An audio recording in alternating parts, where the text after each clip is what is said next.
There are some pretty helpful things you can do with a perfect square trinomial, but the first thing you have to do is be able to recognize one.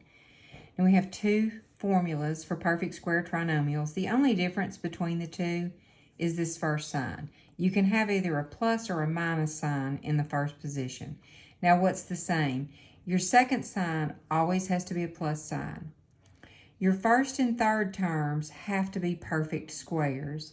And your middle term has to be equal to 2 times the square root of the first term times the square root of the second term. So let's check these. Is the second sign a plus sign? Yes. Are the first and third terms perfect squares? Yes, they are. Now the middle term, is it equal to 2 times the square root of your first term, which would be a, times the square root of your second term, which would be 7, 14a.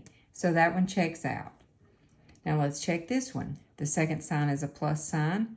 The first and third terms are perfect squares. So let's multiply 2 times the square root of the first term times the square root of this one. 2 times 3 is 6, times 2 is 12, xy. So we have a yes on that one as well. Now let's look at this one. The second sign is a plus sign. The first term is not a perfect square, so that's already a no. All right, on this one, your second sign is a plus sign. Your first and third terms are perfect squares. Now if I multiply 2 times, the square root of 25x squared is 5x. The square root of 1 is 1. That's 10x, which matches the middle term, so this is a yes. Now one more. This one, your second sign is not a plus sign, so that's a no.